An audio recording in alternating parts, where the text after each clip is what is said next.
오늘은 열매를 맺는 성도라는 제목으로 같이 말씀을 나누겠습니다.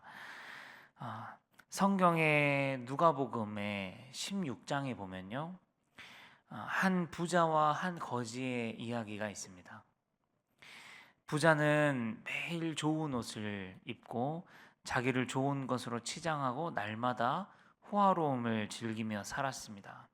그런데 아이러니하게도 그렇게 큰 부잣집의 대문 앞에는 온 몸이 헐어버린 거지 한 명이 버려진 채 있었다는 것이죠.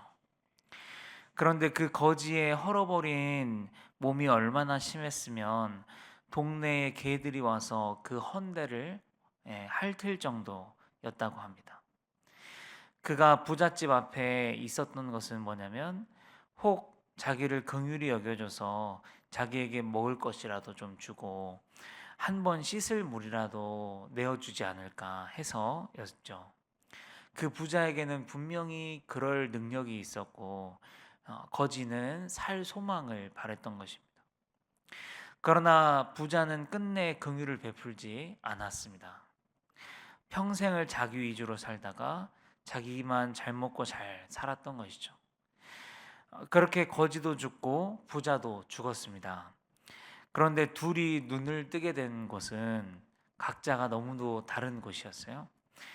거지는 천국에서 아브라함의 품에서 눈을 떴고, 부자는 지옥 불구덩이에서 눈을 뜨게 된 것이죠. 부자는 거지가 아브라함의 품에 안겨 있는 걸 보고 도움을 요청하지만 아브라함은 이렇게 이야기를 합니다. 읽겠습니다. 시작. 아브라함이 이르되 너는 살았을 때에 좋은 것을 받았고 나사로는 고난을 받았으니 이것을 기억하라. 이제 그는 여기서 위로를 받고 너는 괴로움을 받느니라. 오늘 이 이야기를 먼저 나눈 이유는 우리에게도 이렇게 반드시 결산하는 날, 추수의 때가 온다는 것이죠. 추수 때가 오면 어떻게 되겠습니까? 말씀 읽겠습니다. 시작. 손에 키를 들고 자기의 타작마당을 정하게 하사 알곡은 모아 곡간에 들이고 쭉정이는 꺼지지 않는 불에 태우시리라. 아멘. 방금 부자와 거지의 비유처럼 살아생전에 믿음으로 살지 않고 자기의 능력을 믿고 자기의 재력을 믿고 세상의 힘들에 의지하며 자기 자신만을 위하여 살았던 사람은 불에 태워지고, 세상의 건 못 가져도 믿음으로 살았던 사람들, 하나님을 의지하며 살았던 사람들은 하나님의 천국 곳간에 들이신다라는 것입니다. 오늘 말씀에도 그런 말씀이 있습니다. 예레미야 51장 33절입니다. 시작. 만군의 여호와 이스라엘의 하나님께서 이와 같이 말씀하시되 딸 바벨론은 때가 이른 타작마당과 같은지라 멀지 않아 추수 때가 이르리라 하시도다. 추수 때가 이른다. 반드시 추수 때는 이른다는 사실을 우리가 기억할 수 있기를 바랍니다. 추수 때가 이르면 나에게 맺힌 성령의 열매를 보고 주님께서 판단하시는 것이죠. 열매가 맺었으면 당연히 곡간으로 드리겠고, 없으면 태워지는 것입니다. 여러분, 이쯤에서 한번 돌아보셔야 합니다. 나에게는 성령의 열매가 얼마나 잘 맺어가고 있는가, 오늘 한번 돌아보실 수 있으면 좋겠어요. 예수님이 하루는 예루살렘 성전 안에 이렇게 거니시다가 한 무화과 나무를 발견하셨어요. 나무에 혹 따먹을 열매가 있을까 해가지고 가까이 가십니다. 그런데 가서 보니까 나무는 자랐고 잎사귀는 있는데 그 외에는 아무것도 먹을 게 없는. 그래서 예수님이 어떻게 하시죠? 그 무화과 나무를 저주하시죠.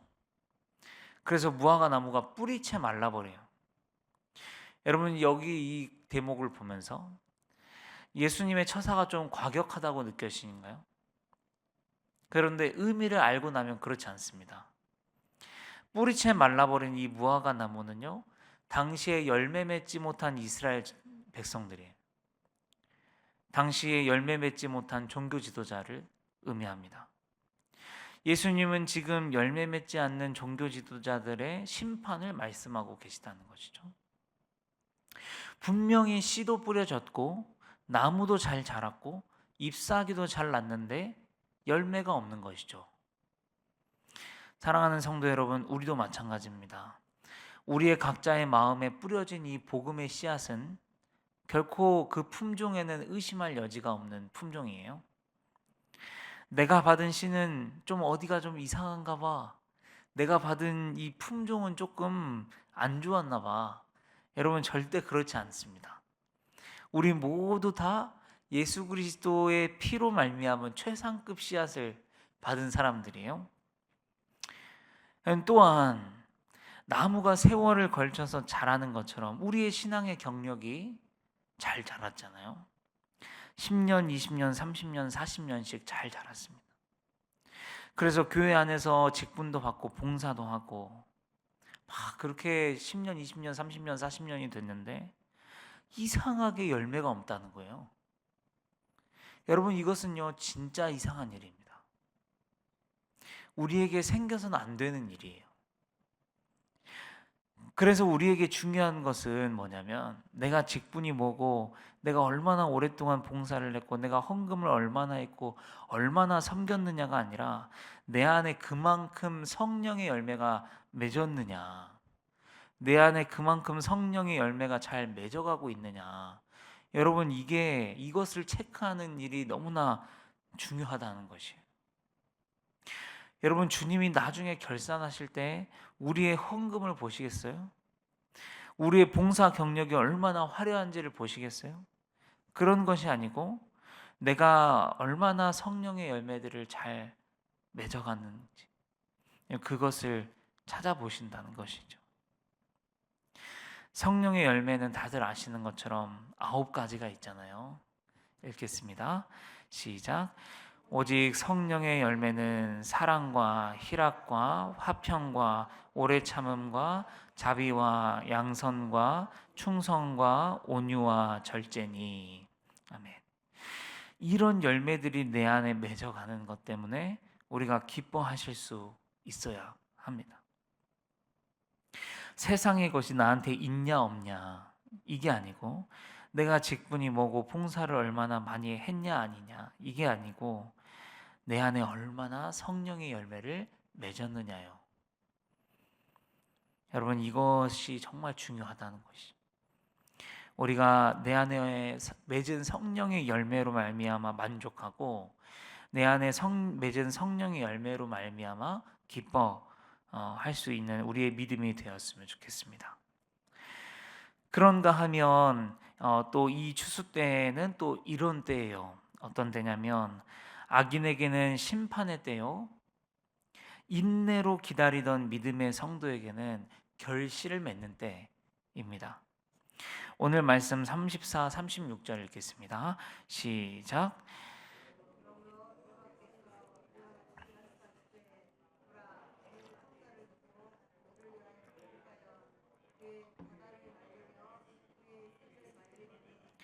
네.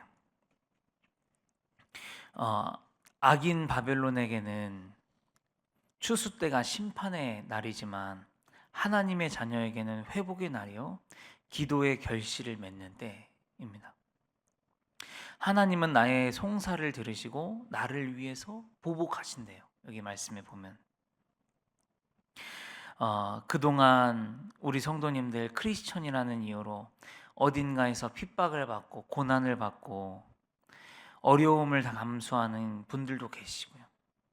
또 여전히 병마와 싸우며 신음하시는 분들도 계시고 또 시댁에서 처가해서 어려움을 느끼고 때로는 서럽고 때로는 외롭고 때로는 힘들어서 울고 지금도 그것 때문에 기도하고 계실 것인데 하여간 우리 성도님들의 삶을 제가 다 알지는 못하고 또 그 힘듦을 제가 감히 헤아릴 수도 없지만 반드시 결실의 때가 있다는 것이죠. 믿음의 성도에게 반드시 하나님께서 갚으시는 때가 있다. 여러분, 우리가 기도한 것들이 어떻게 아무것도 아닐 수가 있겠어요? 어떻게 아버지께서 자녀의 기도를 들으시고 마치 안 들으신 것처럼, 어떻게 마치 아무것도 아닌 것처럼 그렇게 하실 수가 있겠냐? 어떻게 우리의 송사를 남처럼 여기실 수 있겠냐는 거죠.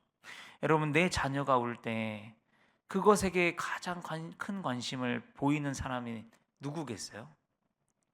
부모죠. 내 자녀가 아프다고 이야기할 때, 내 자녀가 문제가 있다고 이야기할 때, 그 이야기에 가장 귀를 기울여 줄 분이 누구겠냐? 생판 모르는 남이 들어주겠어요? 내 부모가 들어주시는 거죠. 마찬가지입니다. 하나님은 이스라엘을 그들의 죄로 말미암아 징계하셨지만 귀로는 계속해서 그들의 신음과 그들의 송사를 듣고 계셨다는 것. 그래서 추수할 때가 되었을 때 자기 자녀들을 위하여 보복하시는 것을 보게 되는 것입니다. 여러분, 이 말씀이 바로 나에게도 해당되는 말씀으로 믿어지실 수 있기를 바랍니다.